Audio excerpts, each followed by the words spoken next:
Well, we've been saying this word a lot, Diddy. And did he do it? I think there's a lot of evidence to point to. Yeah. My God.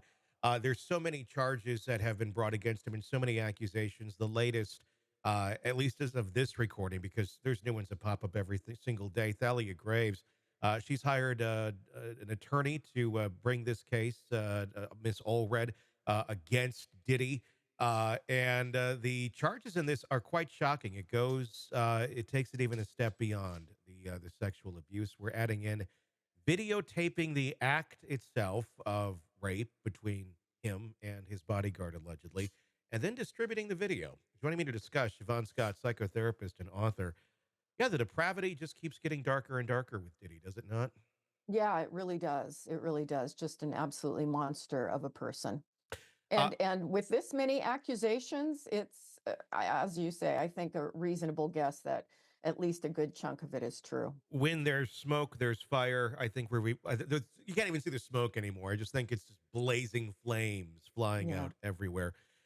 Let's talk about, uh, I guess, just the fact that someone would do this in general. This is not, a consenting couple videotaping themselves. This is an allegation of rape in the studio with him and his bodyguard, and then taping it, and then Hmm. holding it over her head and showing it to Hmm. people over the last many years. It was just in 2023 that Graves had learned about the recording itself, and now has filed a lawsuit after Cassie Ventura's sex trafficking lawsuit, and then obviously some more evidence to show that Cassie's claims were true.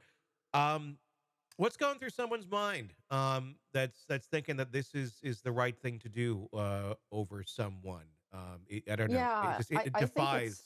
yeah, I think it's about power, and I've seen it a lot with sexual perpetrators that they photograph, they video, often in secret, and for some of them, that's as far as they go. Mhm. It's the secret and it's the sense of power, and it's like, look what I can do, that's motivating for them. But with so much of the allegations against him and some of the video we've seen, this guy takes pleasure in humiliating people and in hurting people.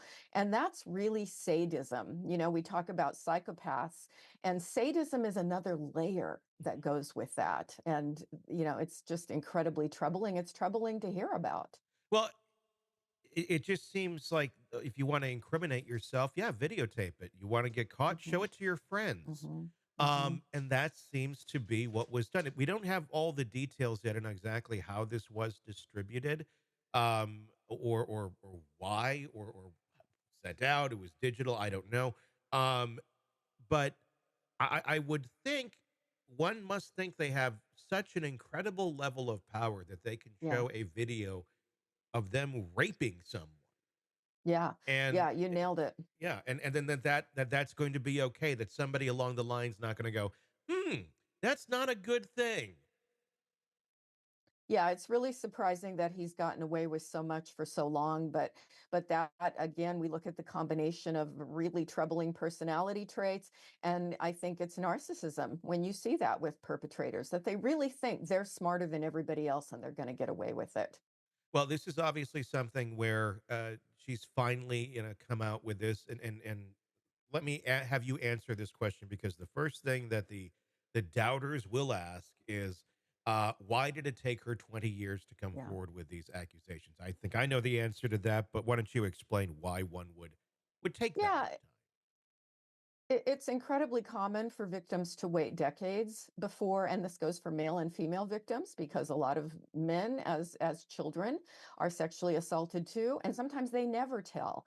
And I think this goes to the sense of shame and the trauma that a person who's been victimized like that has, because almost uniformly with PTSD, people blame themselves for what happened. They blame themselves for being foolish, for, drinking too much, whatever the situation might have been, and they internalize that guilt and shame and just try to put it out of their minds and move on with their life. But unfortunately, that usually doesn't work very effectively. Yeah, yeah.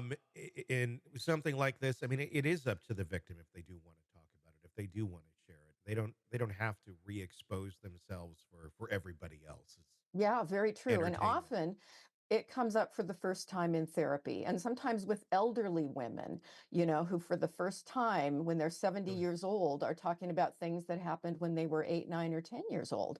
And often just opening the door with a therapist, then they become empowered enough because they are believed and they are encouraged to do something to take action, and that's when they speak out.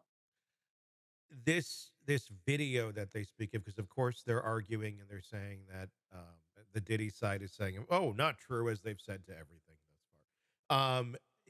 Is this something, if it exists, is this something that would have to be shown in court uh, to further corroborate their story and the accusations, or can this?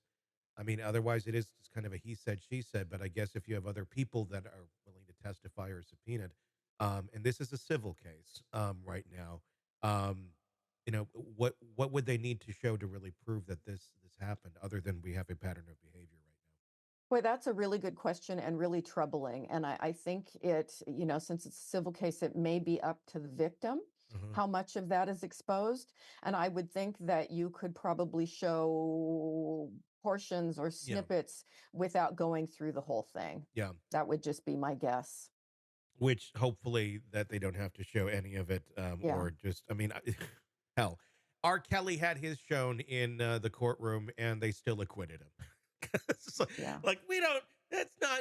That looks just like your bathroom. That's your soul train award in the background. No, it can't be him. Can't be him. Hmm. You Hmm. never know, well, quite exactly what's going to happen with the That's right. jury. Hey, thanks for checking out the video. Be sure to follow us wherever you download podcasts, and especially Apple Podcasts, where you can get advanced episode and premium content on our premium channel right there. Also, be sure to follow us on social media so you don't miss any breaking updates on the stories that matter to you most. We're on TikTok, X, Instagram, Facebook. Just search Hidden Killers Podcast with Tony Bruschi, and you'll find us right there. Again, thanks for watching.